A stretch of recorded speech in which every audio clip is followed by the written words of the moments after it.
Well, thank you for still staying with us. We move on to the second hour of Biz Check. And as I had alluded on earlier, we'll be talking about the manufacturing sector, industrializing Kenya.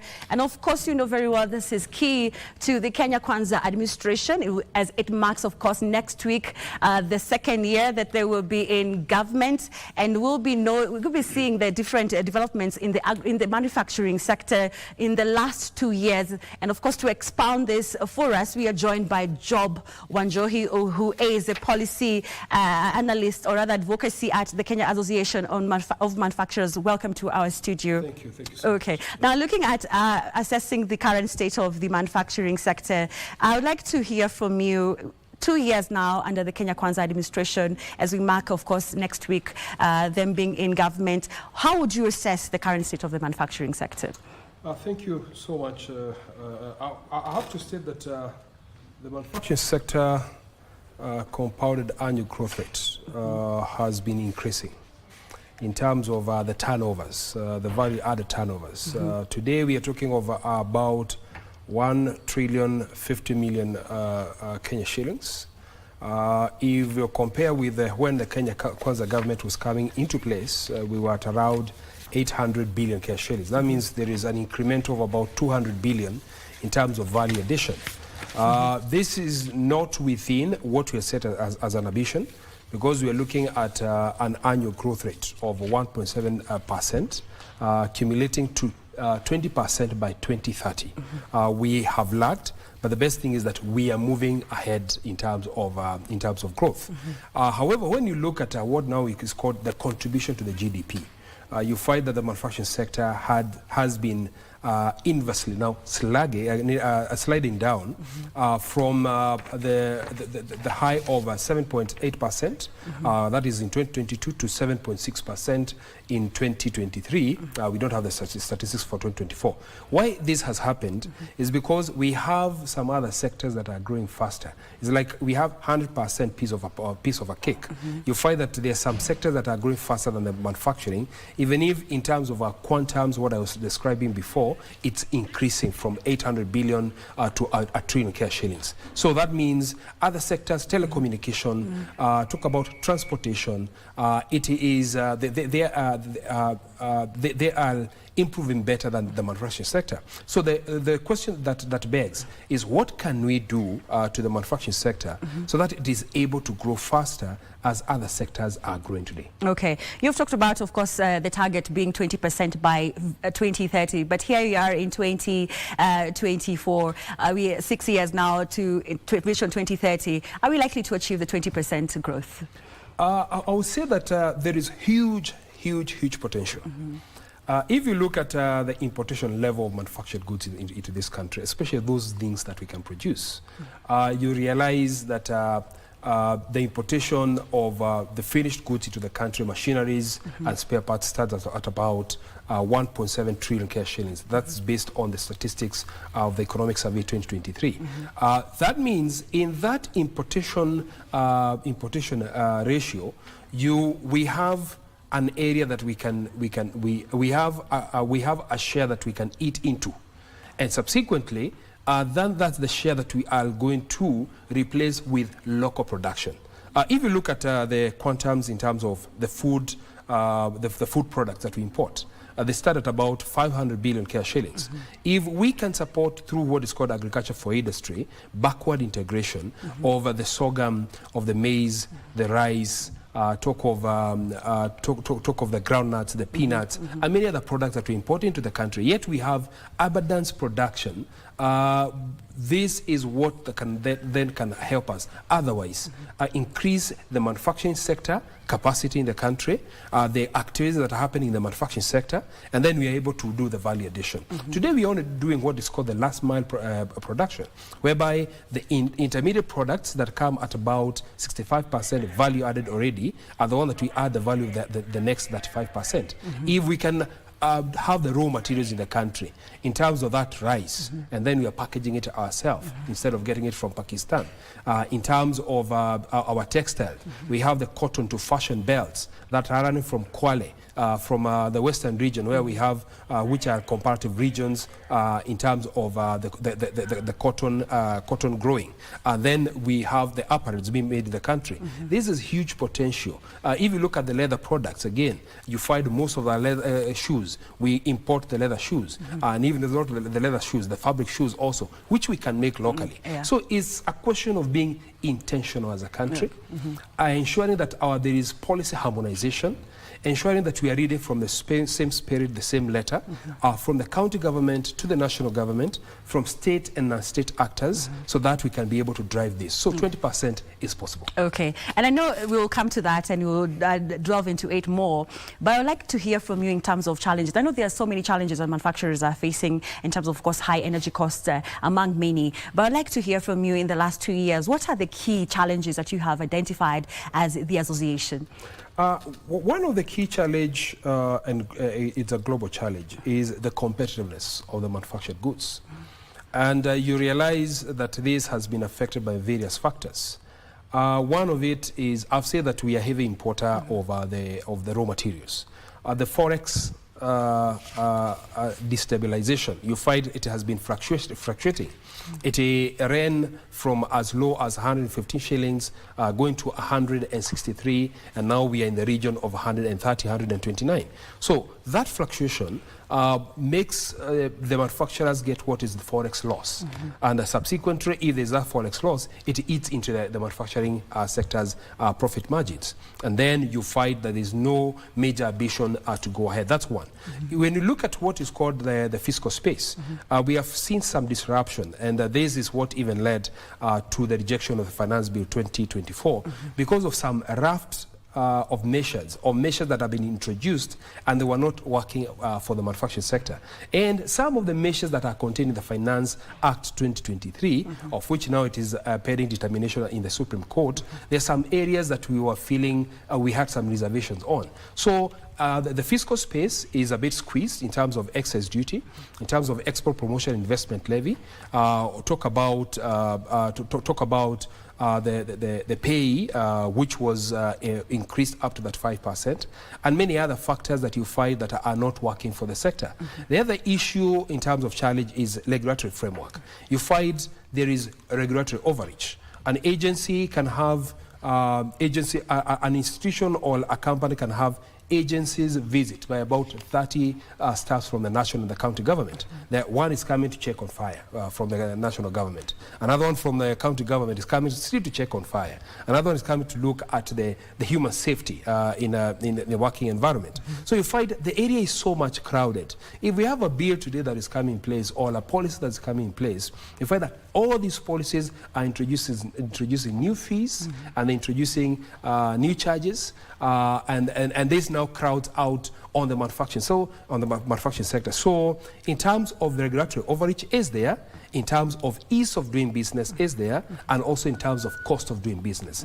And if you look at what is called United Nations Industrial Development Organization, IDEX, we start at 108th position in terms of competitiveness or the cost of production out of 152 countries that participate in that IDEX. That means we are worse off than another 107 countries globally that are better off than us in terms of a global competitiveness. So those are some of the challenges that we are looking at, that we are facing, amongst others that probably, if you have time, we can discuss. Okay. How effective you've talked of government policies. We have seen the Big Four agenda in the previous regime. Here we have better, the bottom economic transformation agenda. How effective are these government policies in terms of growing the manufacturing sector? I would say that every policy, every strategy that is developed has to be ambitious.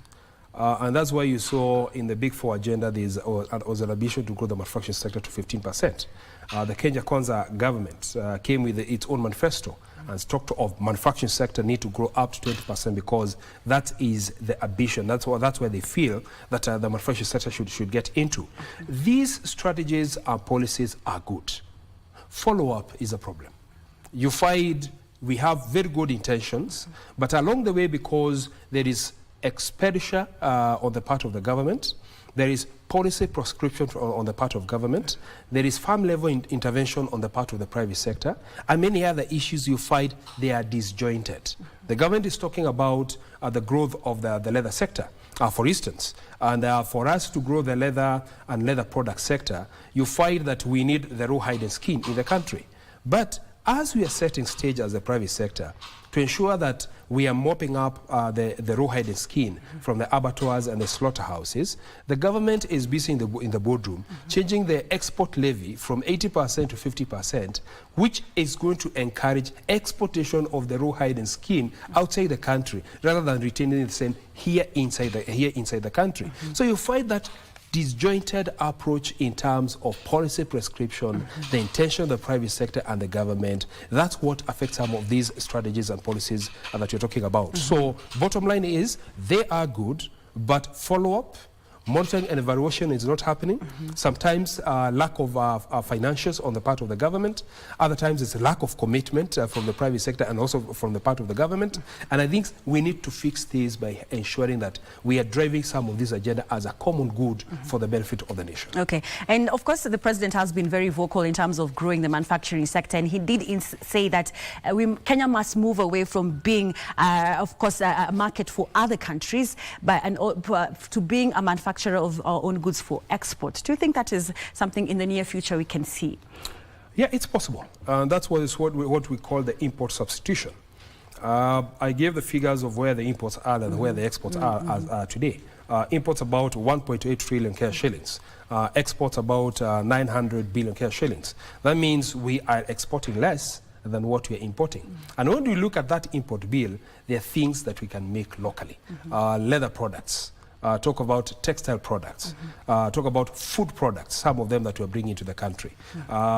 This is what that can be made, can be farmed in the country, can be produced in the country, can be value added in the country. But now when you look at, and again I get back to the intention, when you look at the prescription, it's good. But the intention along the way, you find it becomes a bit distorted because there is a ready trader who want to bring a leather product without too much hassle in the country. So they just want to bring into the country without that value addition. So this is a finished product, if it's a shoe. And once it's coming to the country, you find sometimes there's misdeclaration, there is substandardization of some of these products, and many other forms of illicit trade and other valuation. Subsequently, you find that this defeats the local intentions of growing the manufacturing sector. So in terms of import substitution, as the president is intentioning, it is or is intending, is something very critical and something that is viable, something that can be done.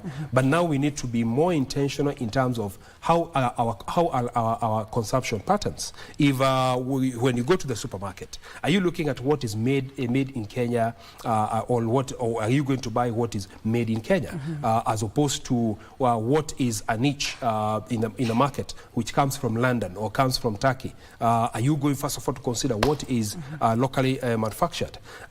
So the intention is good, but we need also to ensure that there is follow-up of this intention as far as import substitution is concerned. Okay. As a private sector, what additional policy changes or interventions that are needed to enhance the sector's competitiveness?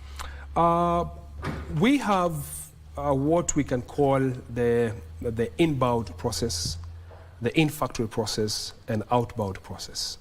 That is when we are collecting the raw materials, intermediate products, so that they come into the factory. That's what is called inbound process. You find along the way there are various things that need to be fixed in terms of the road and railway transportation.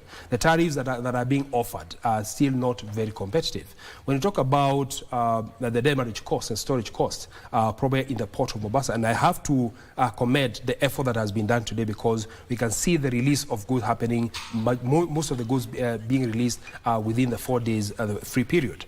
But you find again in terms of the costs of like now some of these input, like now the petroleum product for logistic purposes, it has been high for the last 2 or 2.5 years. So that's inbound process. When we come to the in-factory process, the cost of labor, though if you compare ourselves with China today, we are more cheaper than China in terms of the cost of labor. But if you compare ourselves with other developed nations, we are worse off, and we need to look at how can we increase our production capacity or productivity per capita so that we bring down the cost of production. In terms of the cost of energy, you find that today we are at 19 cents. US dollars per kilowatt per hour, as compared to our peers in the region, Tanzania, Uganda, go to Ethiopia, whose cost of production in terms of electricity is very low. If you go to Uganda, there's subsidized rate of 0.05 US dollars per kilowatt per hour, as opposed to us who are at 0.19. When again you are looking at the cost of water, the cost of the sewer maintenance. When you look at even the cost of construction today, it has really gone up. Like now, when you talking about the bag of cement, or talk about the bag of metal that is used for construction, that is in-factory process. Outbound process, in terms of multiple fees and charges being charged by the county government and the national government when you're moving your goods from one point to the other, or when you're shipping your goods outside the country, you find that it's attracting some charges. So that needs to be fixed so that we can see a seamless process of the manufacturing sector and the products that are coming from the manufacturing sector. Okay. Earlier on, you did allude, of course, to the withdrawal of the Finance Bill 2024, and here we are, the contentious now 2023. Are there tax reforms, maybe as the private sector and from where KEM sits, that you are advocating for going forward? Carol, I may not dive into this conversation that much because this is a matter that's live before the Supreme Court, but it doesn't mean that we didn't have some issues that were present in the Finance Act 2023 that we are looking at how they can be reversed. Like now the excise submission by the accessible goods manufacturers, whereby today it's 24 hours, and we are looking at how it can be a full cycle of a month. When we're talking about the Export Promotion Investment Levy, we had gotten into an agreement with the government that the rate of 17.5% is high on some of these products like cement and metal products, and we had reached an agreement of about 10%, and how we can have a paradigm shift from charging the Export Promotion Investment Levy on raw materials and intermediate products to the finished products that are coming to the country, whereby we have abundance production, because you look at what is called the EAC Common External Tariff Book, and you can see all the goods that are being charged 35% are the goods that we have abundance production here in the country, and we're being protected from importation by charging higher duties. So that's what, again, is supposed to be to attract what is called the Export Promotion Investment Levy, not what is coming at 0% or what is coming at 10% in terms of import. So those are two critical areas that we were looking at. There are other duties under the excise duty regime that we are looking at how they can be revised, and also we had like now the issue to do with the change that happens on the excise duty, which happens annually, being revised to 5 years. So those are some of the wins that were in the Finance Bill 2024 that were revising what was in the Finance Act 2023. Okay, looking at now innovation and technology, I'd like to know what role does innovation and technology play in the growth of the manufacturing sector? Innovation and technology is quite critical, and this is where we are moving as a globe. Today we are talking of third industrial revolution and shifting to fourth industrial revolution, whereby there is machine learning, there is artificial intelligence, there is robotics and interaction with the human beings. So this is very critical. One, there is homogeneity of the products that are coming through digitization of our processes. So you find the products look very similar in terms of the output, as opposed to when you are hard crafting, because you'll not be able to get the curves as they are if you're talking about the furniture and so on. The other thing is the efficiency. you find that companies are able to drive efficiency in terms of their operations. They are able to produce their goods faster. They're able to produce the goods that are more standardized than it has been before. We are also able to operate our machineries for production when we are seated in our offices in very different spaces in the globe. So you find that the control of some of these systems doesn't have to happen with an expatriate being based here in the country, but can be based elsewhere in the globe. And subsequent to that now reduces the cost of labor. So we are looking at an interface between labor production and digital production, so that because as a country we are labor intensive, we don't lose on this, but also we are digitizing our processes so that we can move into the efficiency space, we can move into timeliness space, but also not losing focus on labor intensity that we have as a country. So are Kenyan manufacturers integrating sustainable and digital practices, and maybe to stay competitive in the global space? Yes, we are. And that's what I was talking about. Because if we don't ensure that there is sustainability, and sustainability is going to be achieved through this way. If you retool and reskill our labor force, instead of thinking that this is how we do things, you move them into the digital space in terms of the skill that one has. And we have an academy that is based in Kenya Association of Manufacturers, whereby we pick college students and we have developed a curriculum that is tailored to the needs of the industry today in terms of machine learning, robotics, artificial intelligence, so that one comes and get reskilled and retooled. Even we are working with international partners to ensure that this is happening, so that we remain sustainable. Otherwise, if we say that we are going to drop some workforce because they lack a certain skill, they lack a certain strength, you find that we can cause economic instability, economic insecurity in the country. We can cause social upheavals, social insecurity in the country. And so that's why we are looking at it more sustainably by saying we are infusing technology by ensuring that on this other side, we are reskilling the labor. Okay. Yeah. Looking now at the African Continental Free Trade Area, I would like to know how has that agreement impacted manufacturing sector in Kenya? African Continental Free Trade Area is a major trade agreement that we are working with at the moment. And it came to force beginning of 2021.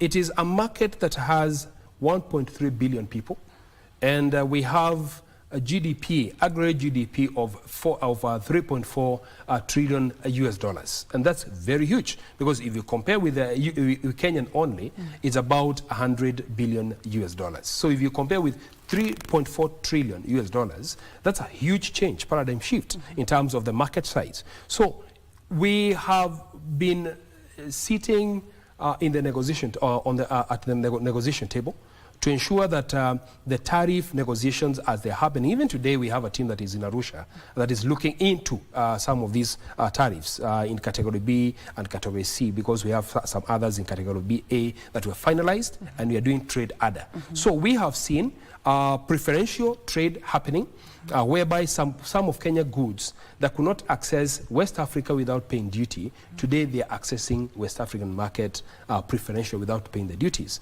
as opposed to when the AFCTA was not there. And we're operating at what is called Guided Trade Initiative. So there is reduction in terms of the cost of transport, reduction in terms of the cost of the market entry because you're not paying the duties. The second thing that we have seen is that we have seen foreign direct investment and local direct investment happening, because there are those investors who are scouting for opportunity by saying Kenya is part of African Continental Free Trade Area, and we will be able to access this huge market with a GDP of 3.4 trillion US dollars. So they are setting based here in Kenya so that they can be able to access the East African community and the rest of Africa using Africa Continental Free Trade Area. The other thing also that is happening is in terms of the product diversification. You find that the product that we make here in Kenya and our consumption patterns are not so different from the Central Africa, West Africa, and so on. As opposed to when you go to Europe or you go to Asia, you find there is similarity of the product. So Kenyan product, which cannot probably easily penetrate the European market, are able to penetrate the African market better under the African Continental Free Trade Area. So we have seen benefits, but we have also some major works that need to be done in terms of physical connectivity, in terms of digital trade, in terms of sustainability of our custom practices, in terms of inclusion of women and inclusion or engendering the trade. So those are the issues that need to be looked into going forward. So, but what is the biggest challenge maybe with this after the African Continental Free Trade Area that manufacturers are facing in terms of trying to access the regional market and also, of course, the continental market? Physical connectivity. If you look at railage, we are not continentally connected.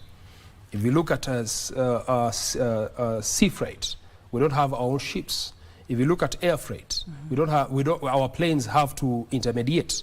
They have to fly to Europe. They have to fly to Asia, whereby now the aggregation is happening of the goods that are coming again back to Africa. So that means you find a good is lifted from here in Kenya, has to first of all hit to Dubai, has then to start dropping down to Southern Africa. If you look at road connectivity, at least there we have something that has been done. You see this movement of trucks from Kenya to South Africa, from Kenya to Central Africa. However, when you look at our movement through road to some far-flung areas, like now if you look at the Democratic Republic of Congo, you go to the west of Congo, it is not penetratable from the east side, from the Goma side, from Kinshasa side, because there's no connectivity as far as the road connectivity is concerned. So that is one major problem, and I think there's one issue that we need to address at the African Union or at the AFCTA headquarters in Ghana, so that connectivity, when it happens, physical connectivity, when it happens, there is free movement of goods and services that is going to happen thereafter. Okay. Yeah. Are there specific products categories that where Kenyan manufacturers are actually gaining a competitive edge or advantage internationally, or rather continentally? Yes. As well? If you look at as a country, though we are an agrarian nation, you find that agro-processing really happens very well. But over and above that, we have techno-based sectors, like now automotive sector. You find that we have a comparative advantage, like now in the region. We have the auto manufacturers in the country who are able to access the East African community. They're able to access part of Southern Africa and part of Central Africa. If we are talking about the chemicals that we make in the country, we had a trade mission into Dar es Salaam recently. That was last year, but one. And we realized that we have like our chemical and allied sector products that are selling in the shops in Dar es Salaam. That means we are able to penetrate some of this market. If you look at our textile products that are coming from like now export processing zone, the access through African Growth and Opportunity Act, or the AGOA, the access of these to the US, you find that in Africa we are leading in that category.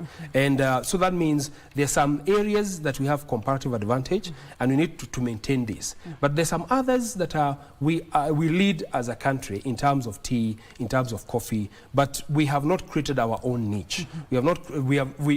We are known globally as the producer of this product, but we cannot say that globally there's one product that is known, that you can go to Tokyo, you can go to Los Angeles, and you can ask for that because of the branding problem. So we have in those areas, like now tea and coffee, pyrethrum, and that we need to look into, even in terms of value addition. because we are selling some of these goods as raw materials. Like now tea. It's only 3% that is processed. 97% is sent outside the country and processed in raw form. Coming back to our country, and of course looking at, we have seen the development of industrial parks, special economic zones. How are this boosting the manufacturing sector? Some of these economic zones are very integral because what they do is that there is provision of fiscal, physical, and procedural incentives. Fiscal incentives in terms of like now the EPZ is coming up with various flagship projects across the country. You find that there is perpetual exemption of like now the excise duty. Or some of these fees and charges that are charged to anybody who is not in one of these economic zones. When you look at the corporation tax, how it's treated, you pay 10%, then you get to 25%. Before now you get to 30% after a period of time. If you look at the provision of the physical incentive, roads have been built in some of these zones. We have water connectivity. We have electricity connectivity. And even you go like now to a special economic zone, you find that there is incentivization through low cost of power at 0.05 cents US dollar per kilowatt per hour. That's like now around Naivasha area where we have the geothermal. So they are very integral, and then they are able to drive industrialization to the rural counties. Because in instances where, as an individual, I don't want to put my capex or my capital expenditure in coming up with warehouses, production centers, or permanent production centers, you just go and rent out in some of these buildings that the government is coming up with.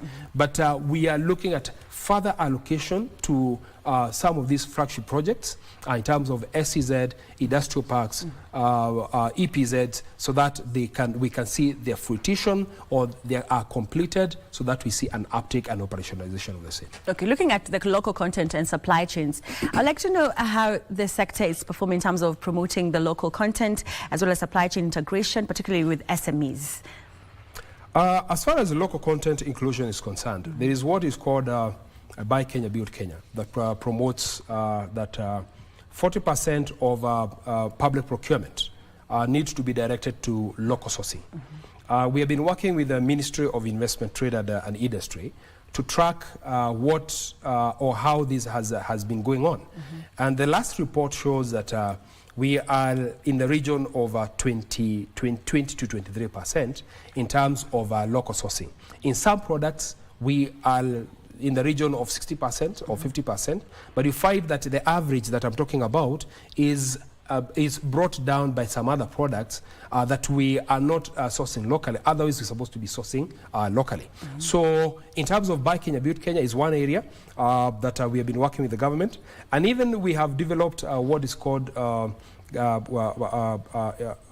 have come up with a list that we have abundance production in the country of about 1,000 tariff lines or 1,000 products, which we are asking the government to consider preferential sourcing from the private sector. So that is in terms of the local sourcing. I have to say that the local sourcing, yes, it has been happening, but it needs to improve going forward. Okay, actually that was my next question in terms of your strategies to encourage more local sourcing of raw materials and reduce reliance on imports. Is that something, of course, you're doing towards that? Yes, we have, and I have mentioned what we call the Agriculture for Industry project or program. All right. And this program is looking at how can we reduce our reliance as far as the inputs are concerned that are imported and we can otherwise source locally. By sourcing locally, that means we need to build the capacity of the producers. So we are looking at the information asymmetry between like now the agro processors, that's the manufacturers, and the agro producers, these are the farmers and those others who are at that level, to ensure that there is information symmetry in terms of pricing, in terms of quality, in terms of predictability and provision of that input from the agro producers. So we have we have been coming up with that as one of the strategies to ensure that there is local sourcing that is happening, and ensuring that the players along the value chains are using, like now the aggregation centers. Like now the Ministry of Industry, Trade and Investment has come up with what is called the county aggregation and industrial parks. These parks are to do the aggregation in a farmer who has 2 acres, another who has 3 acres. They can go to the KIPes and they can aggregate their products. And we as manufacturers, we can pick the products from some of these centers. Okay. So that's one of the strategy that we're using so that we can promote more of the local sourcing. Out of the skills gap, are there partnerships maybe with educational institutions to ensure there's a skilled workforce? Yes, and we're looking at like now when we have the CBC, I have seen, have my own children and other parents, they have their own children. We have seen the amount of work that we're doing to ensure that there is change on how we do our things in terms of the skilling of our students. When you're talking about the curriculum change, we are working with various institutions at the government level, like now Kenya, KIE, talk about KIRDI, talk about the Curriculum Development Center,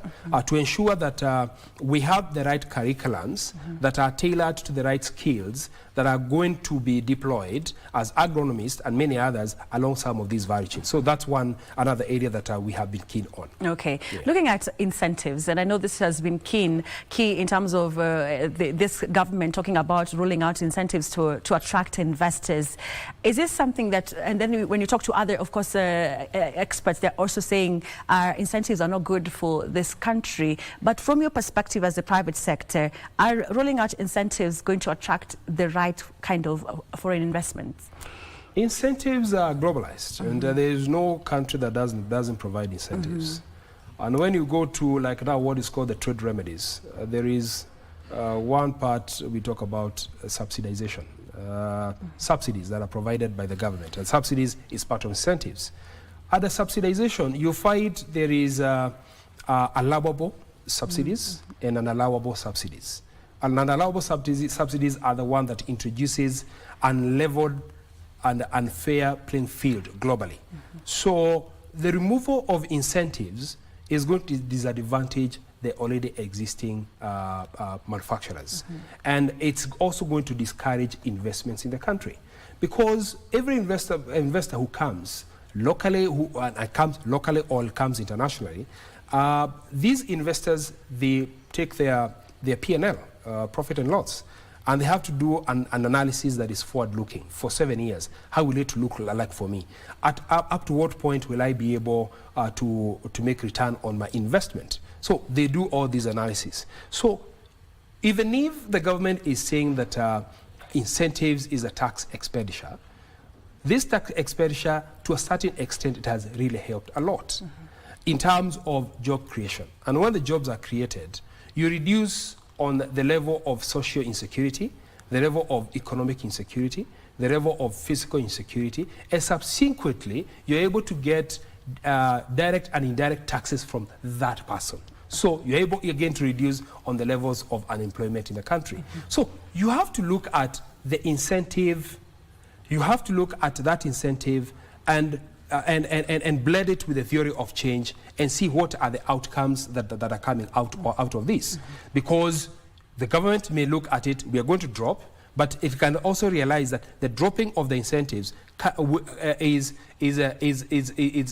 directly related with loss of jobs, loss of investment and whatnot. So I foresee a situation whereby dropping incentives for the private sector is going to discourage investment and production in the country. Okay, but even with these incentives, the business environment, of course, is not conducive for the last couple of years for manufacturers, and we have seen companies close down and others relocate to other countries, basically on what you were saying, some of the challenges that manufacturers are facing. I'd like you to give us an overview of maybe the challenges that companies have been facing when it comes to the business environment. One is the fiscal policy challenge.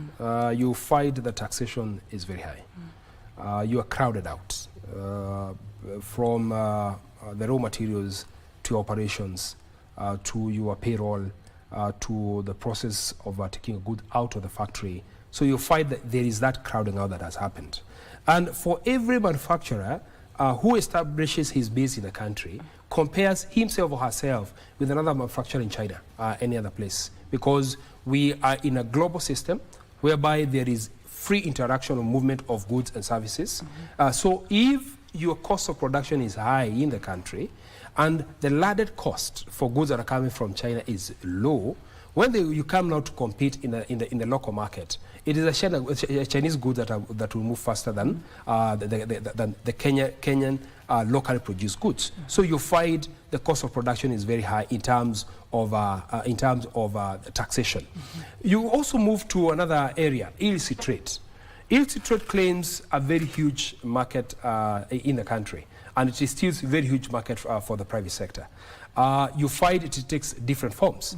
There is substandard goods. You have electric cables, or you're talking about chemicals. Talk about electronics and many other products. You find that an electronic that is coming from outside the country is substandard, but has been allowed into the country, and we have Kenya Bureau of Standard that has its own standard that have been put in place, but you find there is misgovernance around this area. So substandard goods are coming. You find others are undervalued and they are undercustomed. A good is underdeclared.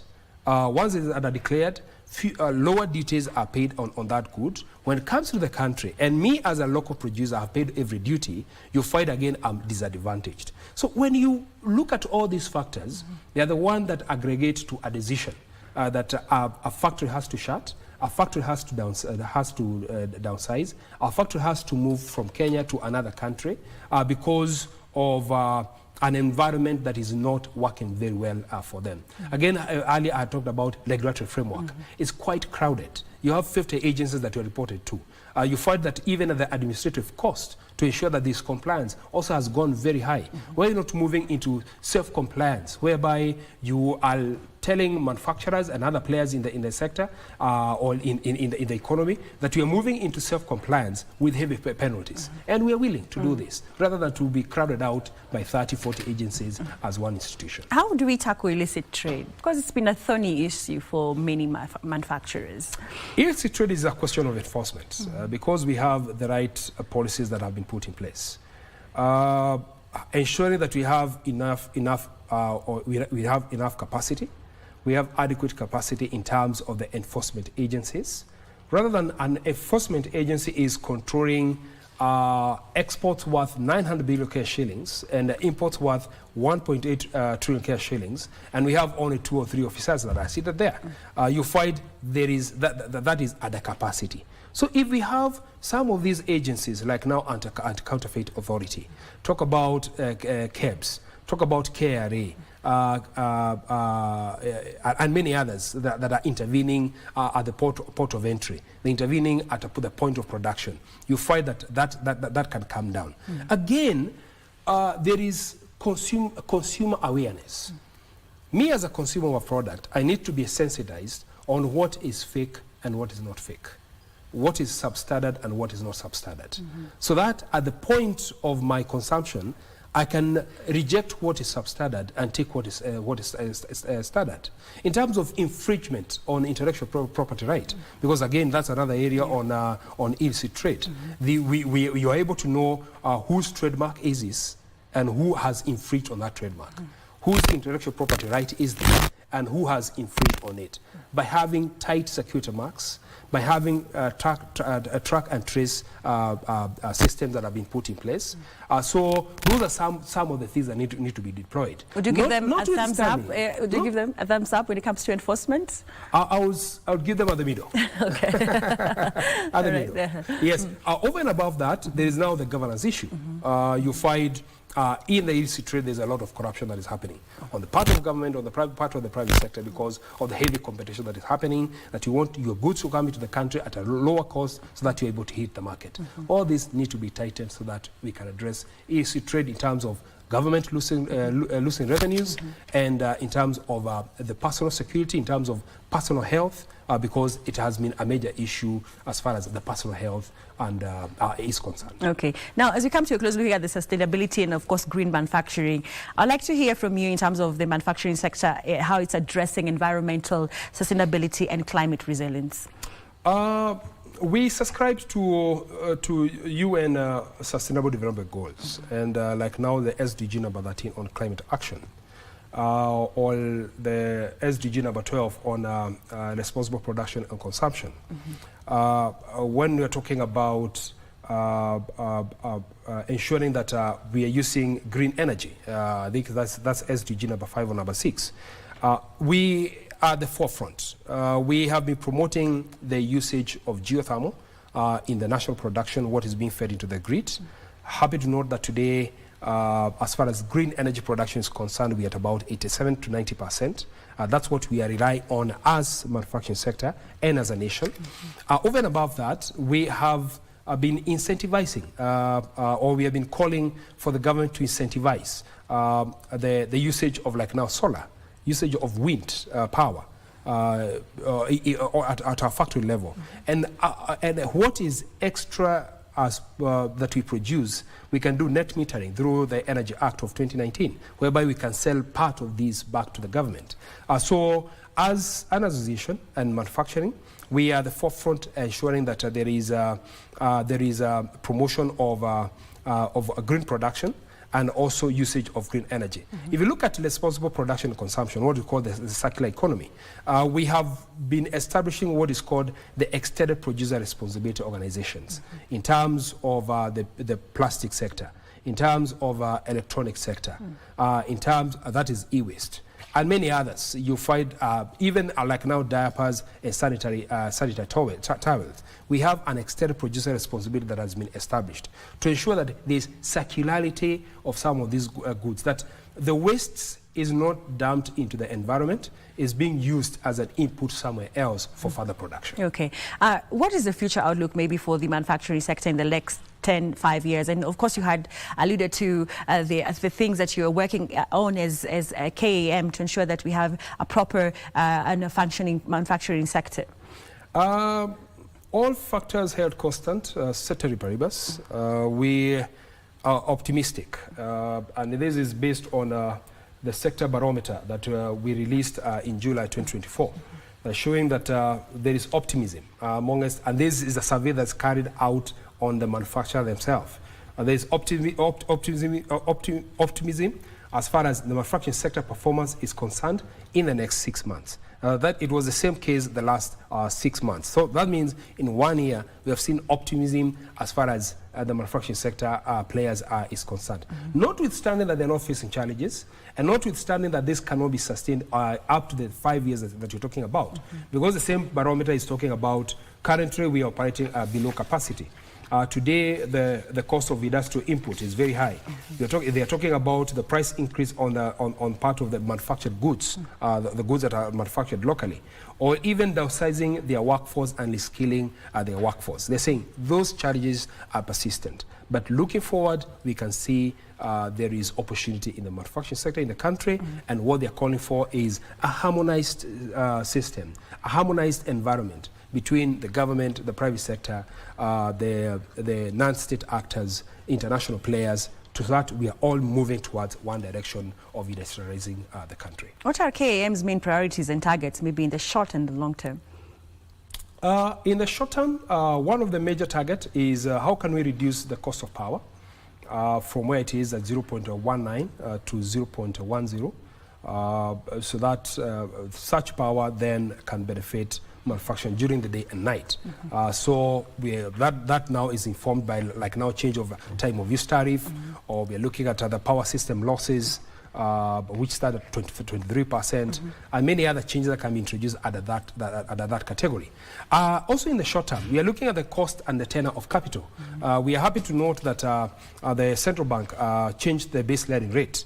Now we are, I think, in the region of 12% from the high of 13%. So if we move that direction, the cost of capital is going to be addressed, and we are likely to see borrowing by the SMEs, borrowing by the large manufacturers and other players in the economy are becoming more affordable than where it has been, because the commercial banks are lending at a high of 19, 20, 20 something percent. So that's the second category that we are looking at. Another category is the cost of taxation, which also has been very high. And we are looking at, the government is talking about coming up with some amendment, or like now a miscellaneous amendment bill. We're looking at an address on some of the painful taxation measures that are in place in terms of pay, in terms of excise duty, in terms of export promotion investment levy, and many others that need to be addressed going forward. And the last one is when we are talking about the monetary policy in terms of the exchange rate, how it can remain stable at the moment, so that we minimize on the forex losses. In the long term is driving exports, ensuring that there is global competitiveness. We are at the 50th mark in the UNIDO IDEX. We are looking at the SME development, because that's the backbone of the economy, and how we can integrate large manufacturers to the SMEs and ensure that the SMEs, they are sustainable going forward. And also because we are an agrarian nation, looking at how we are going to drive the agriculture for industry for benefit of everybody. Thank you, Job. Thank you so much. I appreciate that. Is Job Wanjohi, who is the head of policy and research and advocacy at Kenya Association of Manufacturers, of course, talking to us about growing the manufacturing sector. The target is 20% by 2030, and of course, is very optimistic that we are going to achieve that target, and ensuring that Kenya, of course, becomes, of course, not a supermarket of other countries, but to being a manufacturer of our own goods for exports. And that's why we put a cap on this morning's Biz Check. I now hand you over to Nancy Okare with Kurunzi Mashinani. My name is Wairimu Jenga.